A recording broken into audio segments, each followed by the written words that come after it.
Hey guys, Toby Morrison here from CFS Health. I just wanted to do this quick video because I'm seeing a lot of confusion with people in the CFS community, especially being confused as to what to do and really the next step forwards for their journey to improving themselves. Now, although I run a CFS Health online recovery program, which is fantastic, and it's in 28 countries. It's not the only thing out there, and there are some great things that can help people improve their health. So my suggestion with recovery is that there's not one right thing to do, and it's all about timing and readiness. And depending on where you're at with your recovery, it's important that you choose what's right for you.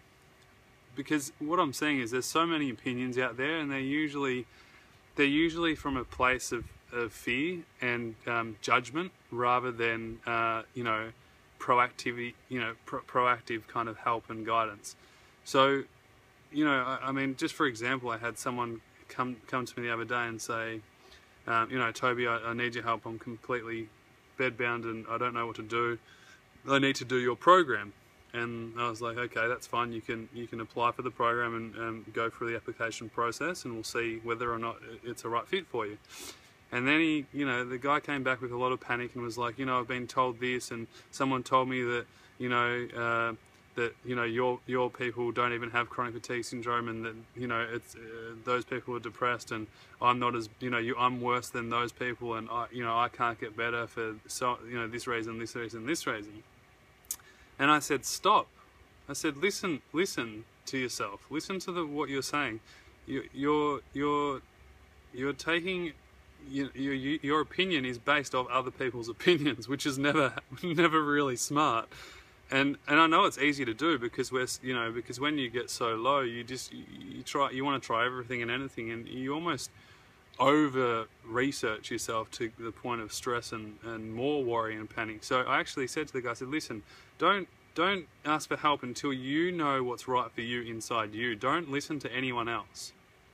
And it's not about doing my program or anyone else's program or getting any kind of treatment out there. It's more about knowing what is right for you. And sometimes you have to trial and error things.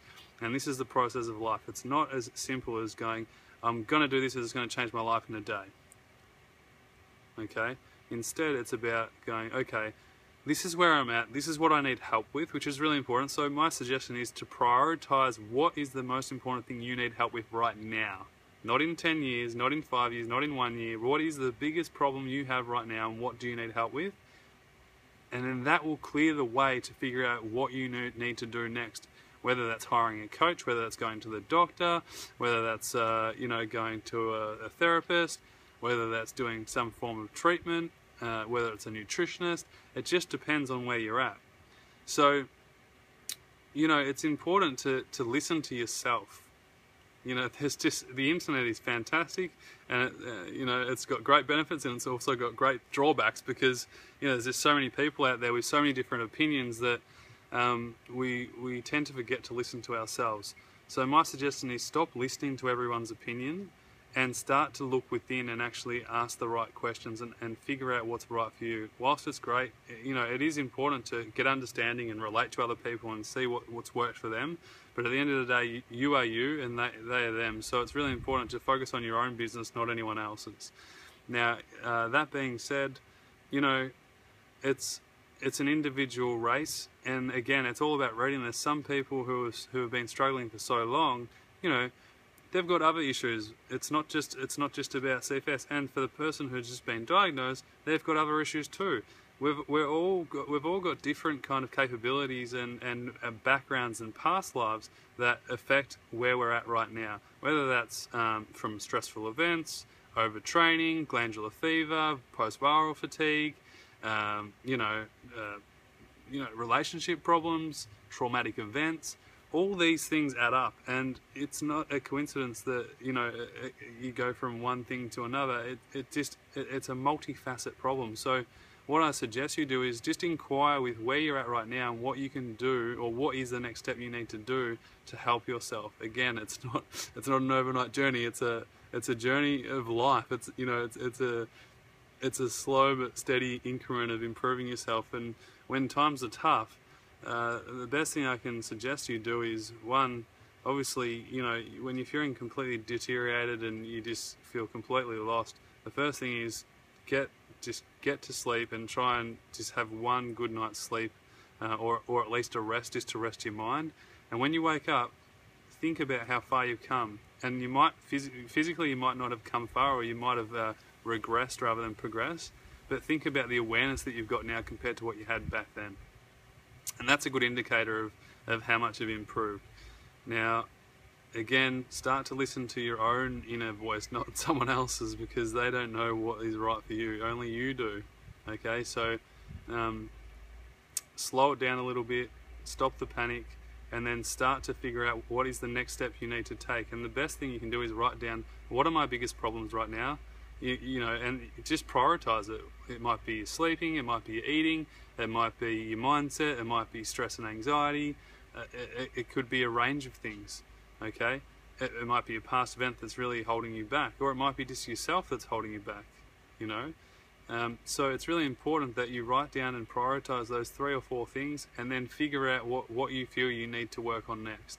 Now again, it's usually a holistic approach. That's why the program that I set up covers all that range of things, because without that, you know, it's very hard to improve your health without good sleep, nutrition, restorative movement, mindset, you know, personal development, and all the stuff that, you know, we have to go through emotionally, and then stress and anxiety management, and then more importantly, lifestyle progression, because it's one thing to work on, you know, it's a full-time job what you're going through, so it's really important that, one, you know, you've got to try and have fun through all these hard times, because it does get emotionally draining and tiring. So, you know, try and loosen up a little bit, and you know, as much as it's so hard, it also can be a blessing in disguise, and it's teaching you things that you wouldn't learn otherwise. So, you know, and I know that's sometimes hard to hear, because you don't want to hear it. You just want to, you know, you need that support and all that. But it's important to know that, you know, it can get better, and it will get better, and you will improve.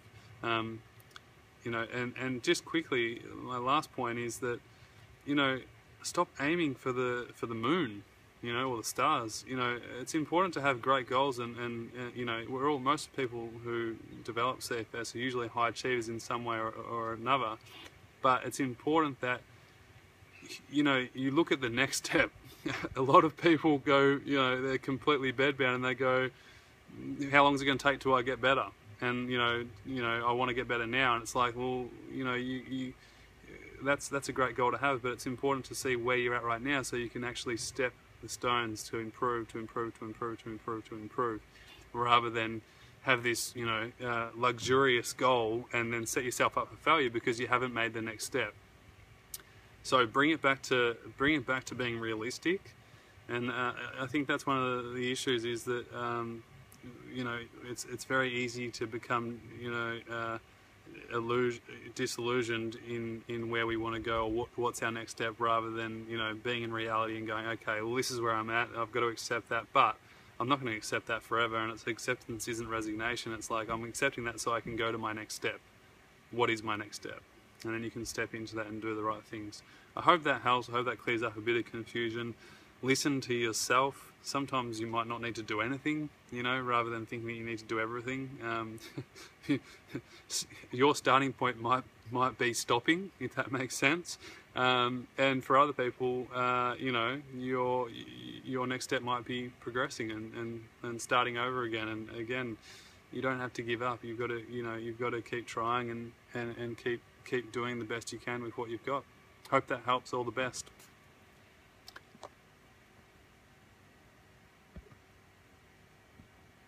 Actually, by the way, before I go, sign up to my free daily coaching emails.